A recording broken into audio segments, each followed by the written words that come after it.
Is there such a thing as love without cause or hate without reason? The depth of love often parallels the intensity of hate. When one truly loves another, a betrayal can swiftly turn that love into hate, a phenomenon as old as human emotions itself. Imagine the story of God and the Israelites as told in the book of Amos. God, who chose the Israelites from among all other nations, rescued them from the hardships of Egypt, guided and protected them through the wilderness, and bestowed upon them the rich blessings of the Canaan land. God's love for his people was profound, yet they betrayed his righteousness and mercy.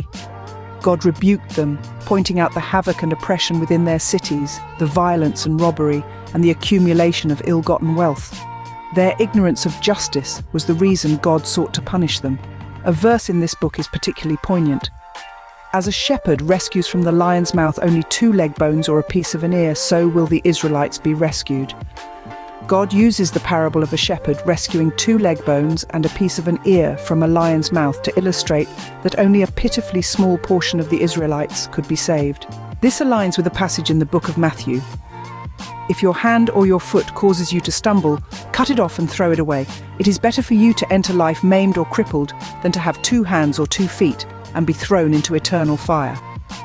If the part consumed by the lion represents the sins of the Israelites, and the severed hand or foot symbolizes the sinning parts of a Christian, then heaven must be a club for the disabled. Of course, this is only a metaphor. Cutting off a hand does not guarantee the other won't sin.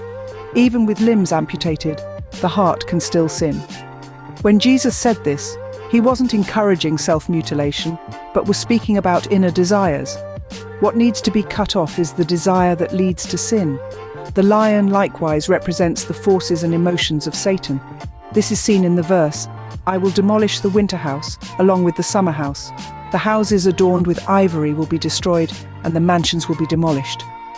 The winter and summer houses represent luxurious living, which caters to the desires of the flesh. These pursuits will ultimately face God's judgment and cease to exist. There's a term in economics called the crocodile effect. If a crocodile bites your foot, and you try to free it with your hand, you might end up losing both. The more you struggle, the more you get bitten, and the greater the pain. If a crocodile bites you, the best strategy is to sacrifice your foot to save your life. The biggest lesson from the crocodile effect is to cut your losses, a vital lesson for any successful investor. From this perspective, those who can conquer their desires through God, who can sever the temptations of Satan, they are the true survivors on the path of faith.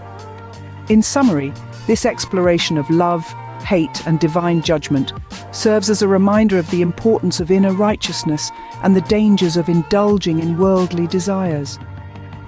As we journey through the path of faith, let us strive to conquer our desires and resist temptations, for they are the true measures of salvation.